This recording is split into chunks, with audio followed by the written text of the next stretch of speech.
morning, Evelyn Knights. It's Mrs. Hackensmith. Today is Thursday, May 28th.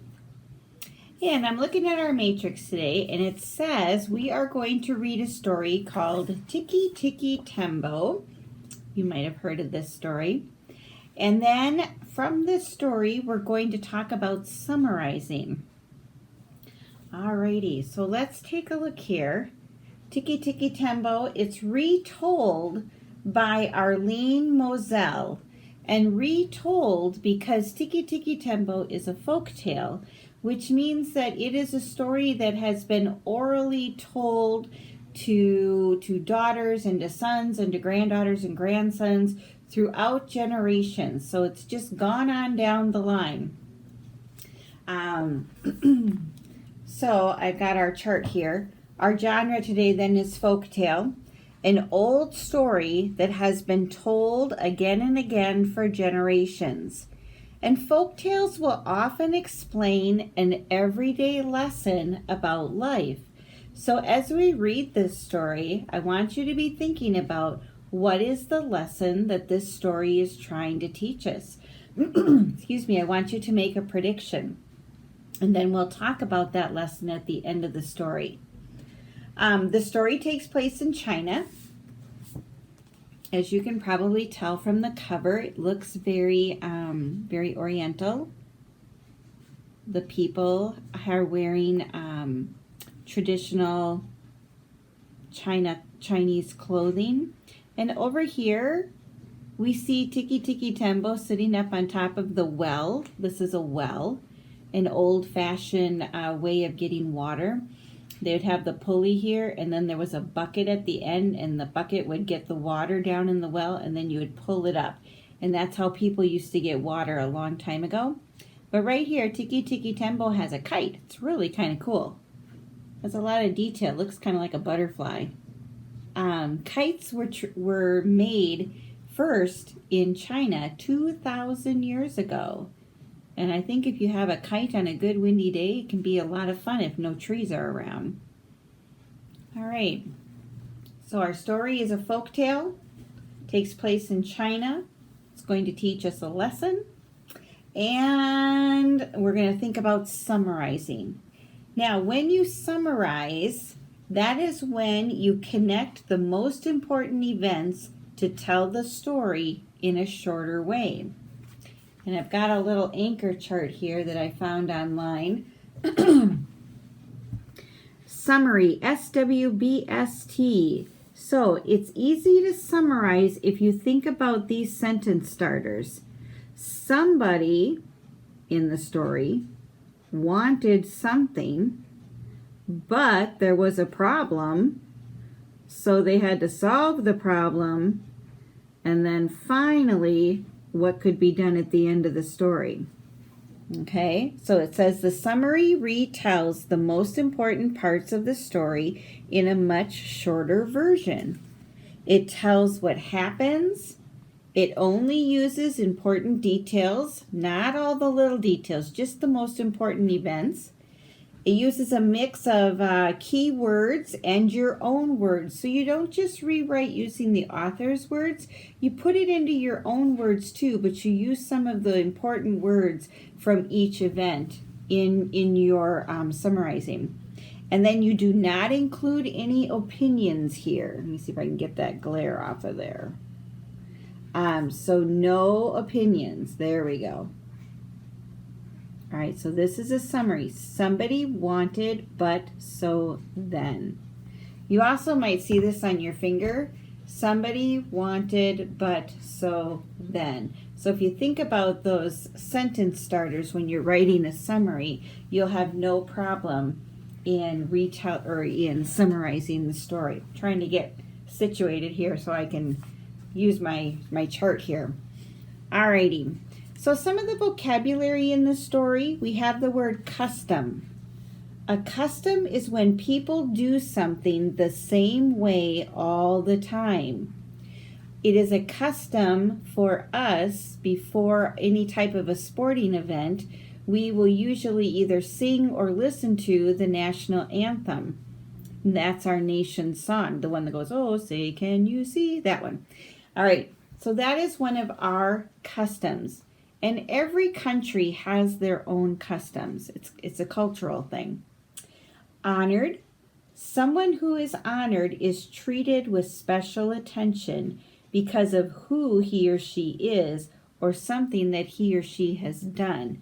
So if you are honored, you are treated very specially. It's a big privilege to be honored. Unfortunate.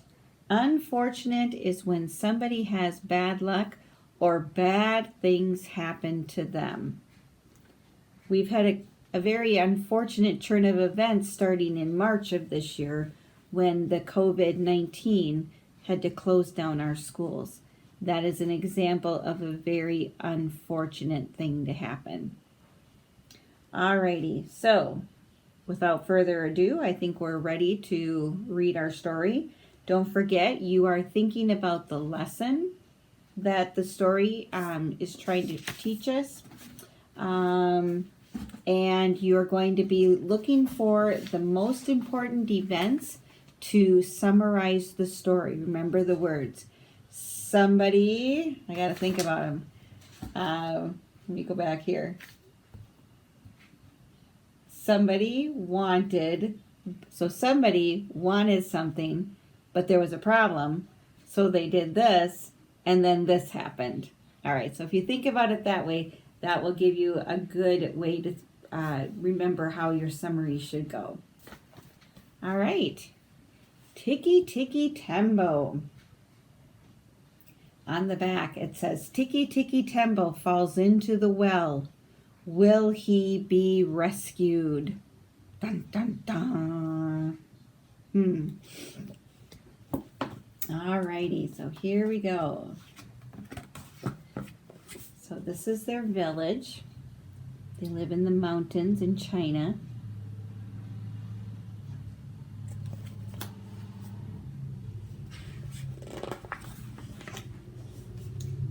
Once upon a time, a long, long time ago, it was the custom of all the fathers and mothers in China to give their first and honored sons great long names. But second sons were given hardly any name at all. So we've had custom and honored. In a small mountain village, there lived a mother who had 2 little sons. Her second son was called Chang, which meant little or nothing. But her first and honored son she called Tiki Tiki Tembo, No Sa Rembo, Cherry Berry Rushi, Pip Perry Pembo, which meant the most wonderful thing in the whole wide world. So the firstborn son was the son that was honored, was treated very specially. Every morning, the mother went to wash in a little stream near her home. The 2 boys always went chattering along with her. On the bank was an old well. Here's the well. Do not go near the well, warned the mother, or you will surely fall in.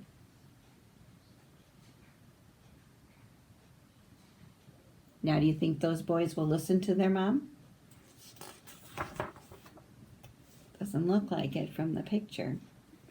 The boys did not always mind their mother, and one day they were playing beside the well and on the well when Chang fell in. Now, do you see how we have another cutaway here so that we can see what's going on inside the well? Just like we had that cutaway in thinking about ants.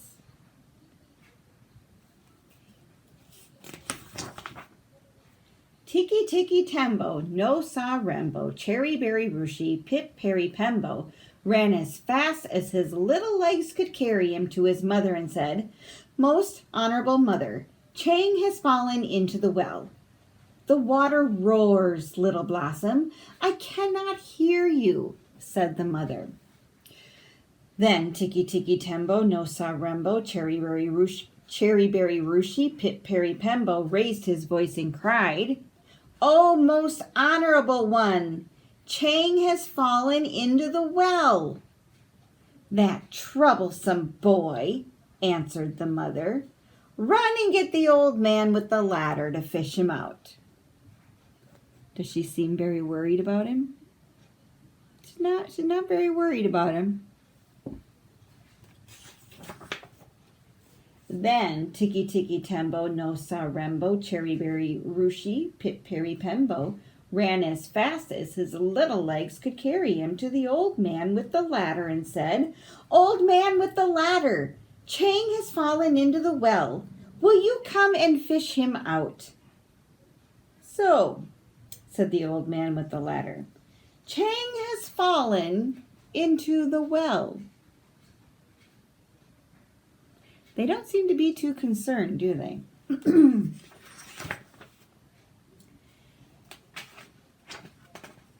And he ran as fast as his old legs could carry him. Step over step, step over step, he went into the well. He picked up little Chang, and step over step, step over step, brought him out of the well. So he put his ladder down into the well, climbed down there, got Chang, and then climbed back out. Mom did come down to see what was happening, so maybe she is a little concerned. He pumped the water out of him and pushed the air into him, and pumped the water out of him and pushed the air into him. And soon Chang was just as good as ever.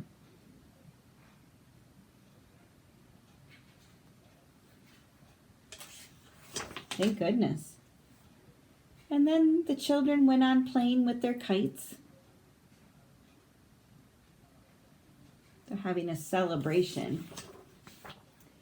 Now, for several months the boys did not go near the well. But after the festival of the 8th moon, they ran to the well to eat their rice cakes. Can you make a prediction? What do you think could happen next? They're not listening to their mom again. They ate near the well, they played around the well, they walked on the well, and Tiki Tiki Tembo, No Sa Rembo, Cherry Berry Rushi, Pip Perry Pembo fell into the well. And here's our cutaway again. We can see him falling. How many of you made that prediction? And did you predict that it would be Tiki Tiki Tembo?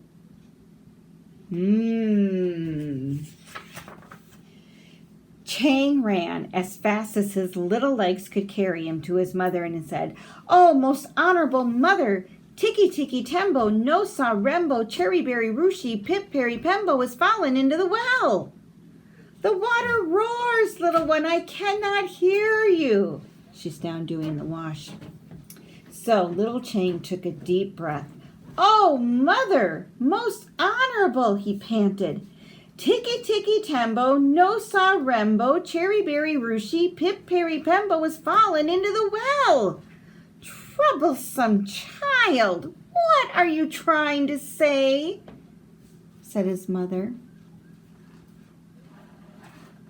She can't hear him over the laundry. "Honorable mother, Cherry Berry Rembo Tiki Tiki Pip has fallen into the well." "Unfortunate son, surely the evil spirits have bewitched your tongue. Speak your brother's name with reverence." It means speak it clearly and correctly and greatly and honorable, not all mixed up like it was. Poor little Chang was all out of breath from saying that great long name, and he didn't think he could say it one more time. But then he thought about his brother in the well. And if he didn't say it one more time, what could have happened to the brother? Yeah. He could die in there, couldn't he? Chang bowed his little head clear to the sand, took a deep breath, and slowly, very slowly said, "Most honorable mother, Tiki Tiki Tembo, no sa rembo, cherry berry rushi, pip perry pembo is at the bottom of the well." "Oh, not my first and honored son, heir of all that I possess. Run quickly and tell the old man with the ladder that your brother has fallen into the well." Well, she seems to be concerned about the firstborn son, because remember, he's the honored one, and the second son, not so honored. So Chang ran as fast as his little legs would carry him to the old man with the ladder. Under a tree, the old man with the ladder sat bowed and silent. Old man, shouted Chang. "Come right away. Tiki Tiki Tembo, no sa rembo, cherry berry rushi, pip perry pembo has fallen into the stone well."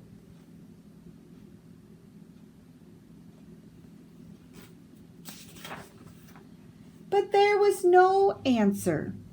Puzzled, he waited. Then, with his very last bit of breath, he shouted, "Old man with the ladder! Tiki Tiki Tembo, no sa rembo, cherry berry rushi, pip perry pembo is at the bottom of the well." "Miserable child, you disturbed my dream. I had floated into a purple mist and found my youth again. There were glittering gateways and jeweled blossoms. If I close my eyes, perhaps I will return." So he wants to get back to his dream. Poor little Chang was frightened. How could he say that great long name again? "Please, old man with the ladder, please help my brother out of the cold well." "So," said the old man with the ladder, "your mother's precious pearl has fallen into the well." Did you notice what Chang does this time? He doesn't say his name.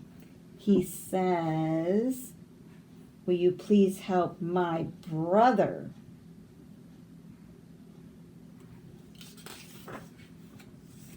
So here he goes from the tree down into the village to where the well is.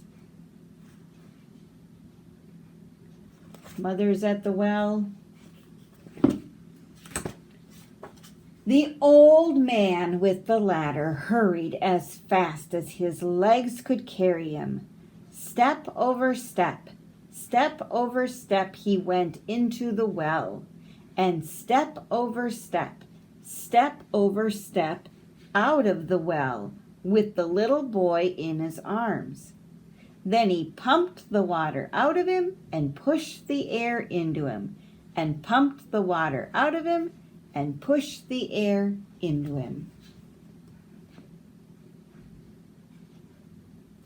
Are you thinking about that lesson? What do you think this story is trying to tell us?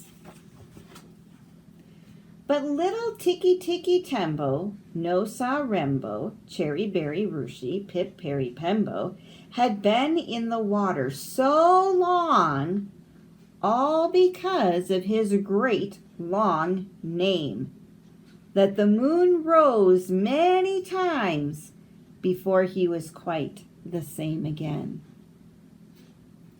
And from that day to this, the Chinese have always thought it wise to give all their children little short names instead of great long names. Is that the lesson that you were thinking about? So that's why our friends from China may have very short names because of that folktale. Remember, a folktale explains why something is the way that it is. Gives us a lesson. All right, we are going to move on to math. So I will meet you over under the book camera. Hi again. It's a good thing I always set my paper over here under the book camera so I know what I need to do next. I forgot all about our summarizing. Oh my goodness. All right, so remember from our anchor chart, we are going to do somebody wanted, but, so, then. All right, and I have my chart paper here, and I have somebody wanted, but, so, then. All right, so we are going to write our summary for the story of Tiki Tiki Tembo, because good readers are able to pick out the main parts of a story and be able to write them down to make a summary and not give every single detail. All right, so we're going to start with somebody. Now, who was the somebody who was going through all the actions? At first it was Tiki Tiki Tembo, but now the majority of the story is about Chang. So Chang is our somebody. So Chang wanted what? What did Chang want? He wanted to get help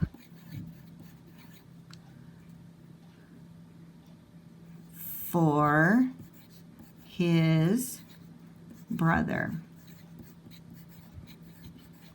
Okay, he had to get his brother out of the well, so he needed to get help. So Chang wanted to get help for his brother. But what was stopping him from getting help? But it took too long to say his name.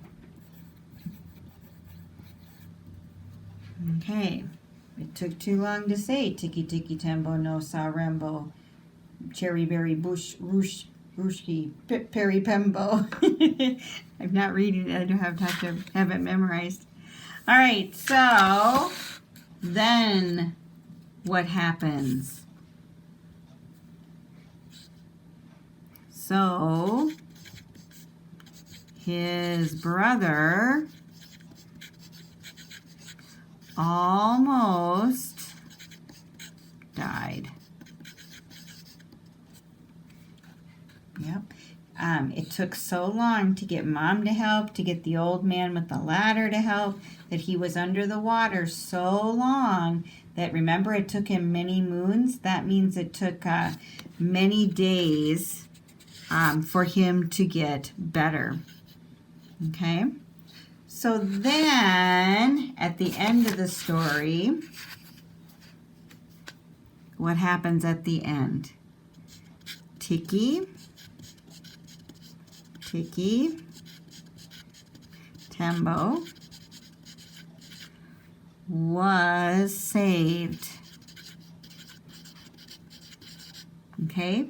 And what did we learn? And Chinese people find it wise. Wise means smart. To give short names to their children. Okay. Now, normally when you write a summary, you don't write it on chart paper like this. You normally write it in a paragraph. So if we wanted to put all this together in a paragraph to summarize the story Tiki Tiki Tembo, this is what we would say. We would start with somebody, so we would start with Chang. Chang wanted to get help for his brother, but it took too long to say his name. So his brother almost died. Then Tiki Tiki Tembo was saved, and Chinese people find it wise to give short names to their children. So this is a summary for Tiki Tiki Tembo. All right, very good. All right, now let's take a look at our matrix. And let's take a look at what we're going to do here. We are going to correct yesterday's assignment. So go ahead and get page 627, 628. And then we're going to move on to the end of the chapter. This is the review for the end of the chapter on telling time. So we are going to complete 631 and 632 in your math packet. Alrighty, so yesterday's work, we had to do 4 through 14. Alrighty, so let's take a look. Tell what time is shown for the activity, and then you're going to think about it. Is that AM or PM? Remember, AM is ante-meridium, or we're going to think of at morning. And the PM is past meridium, but we're going to think about it as past morning. So those are just some easy ways to remember what the AM and the PM. Sorry, the PM is post meridium. All right, got my notes out here. All right, believe me, it's easier just to remember at morning and past, at morning or past morning. Okay? All righty. Number 4. It is 7 o'clock. We eat breakfast in the AM. 5 o'clock. We're going to wash the dog at 2:15. We're going to wash the dog at 2:15 p.m. because AM would be in the middle of the night. So you want PM here. Number 6, we go swimming. We do not go swimming at midnight. We go swimming at 12:35 p.m. So remember, after morning. We don't go swimming in the morning. We wait till after morning when it's warmer. Okay, now we have to draw the time on the analog clock. So the digital clock says soccer practice is at 3:30. So your hour hand is between the 3 and the 4, and your minute hand is pointing at the 30, which is the 6. And we would have soccer practice at 3:30 p.m. past morning. I wouldn't want to be at 3:30 in the morning doing soccer practice. All right, number 8. Sleeping in bed is at 2:30. My hour hand is between the 2 and the 3, and my 30 is down here at the 6. Now, if I'm sleeping in my bed, I'm probably not taking a nap, because usually I nap on the couch. So if I'm sleeping in my bed, it is 2:30 a.m. in the middle of the night. If I was taking a nap on my couch, it might be 2:30 p.m. But if I'm asleep in my bed, it's a.m. in the morning time when it's dark outside. Alrighty, we are going to eat dinner at 6:45. So your hour hand is between the 6 and the 7. It's almost to the 7 because we just have that quarter hour left. But it is not quite at the 7. The minute hand, the long one, is on the 9 because that is our 45 minutes. Okay, and we eat dinner in the PM. 6:45 in the a.m. would be in the morning, and then we'd be eating breakfast. Okay, complete each sentence. Number 10. At midnight, I am usually asleep. Number 11. At noon, I may be eating my lunch. So midnight and then noon. Okay, turn your paper over.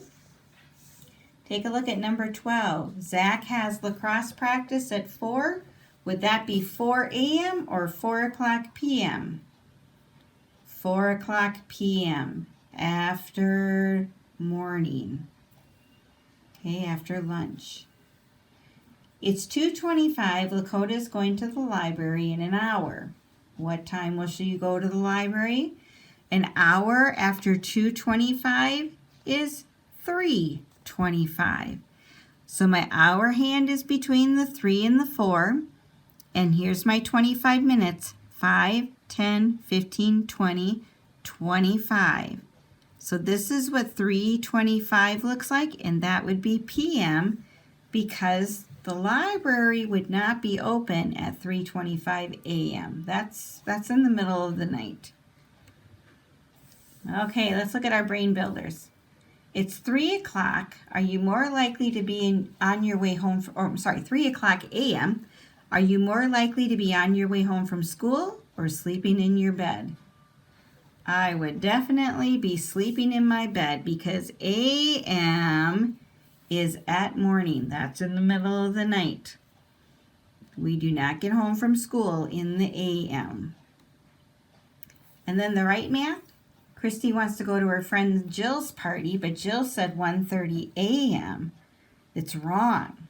What mistake was made? It should have been 1:30 p.m. 1:30 a.m. would be in the middle of the night. I'm pretty sure she wants us to come after lunch at 1:30 p.m.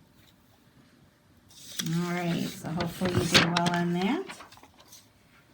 Okay, so take out your review. This is it, guys. We are at the end of our chapter 10. The end of telling time to the nearest hour, to the nearest half hour, to the nearest quarter hour, and to the nearest 5 minutes. You've done a nice job. So we have the vocabulary check here at the beginning. Let's go through our words. Hour, a.m., half hour, p.m., quarter hour. Remember that quarter hour is 15 minutes long. Digital, minute, analog. Okay, so you're going to read through the sentences and you're going to fill in the blank. Remember to put a little check mark by the word once you've used it. You're not going to use it twice. So if you want to use it twice, maybe one of them is wrong and you might want to rethink it. All right, turn your paper over then to 6:32. Up here at the clock, or up here at the top, you're going to read what time it is on the analog clock. You're going to write it on the digital. Then you're going to do the opposite. You're going to read the time on the digital clock and you're going to make it on the analog clock. Okay, and then you're going to circle the best choice. Now, the hours, you don't circle the hours. You circle either AM or PM. So you're going to walk the dog at 11:45, but are you going to walk the dog at 11:45 AM or PM? So you're not circling these. You're only circling the AM or the PM. When are you going to go hiking? You're going to go hiking at 2:30, but 2:30 AM or 2:30 PM. You're going to wash the dinner dishes. You're going to wash them at 6:30, but are you washing them at 6:30 AM or 6:30 PM? Alrighty. Then there's one more thing that I want to talk to you about. Today, we should be done with our memory book. Everything should be done in that. If you have not caught up on your memory book pages, today is a good day to do that. Okay, so I think we went through these the other day, but we'll go through it one more time. So you should have done in 2nd grade, All About Me, My Favorites, More About Me, and I Am Unique. Okay? And then I hope that you have read our poem on the back too. That's kind of cute. Alrighty, so make sure your memory book is done. Go ahead and put them on Seesaw so I can see them and you can read them to me. Make sure your math homework is done. And that's all I have for you today. Have a good day. Enjoy your afternoon. Goodbye.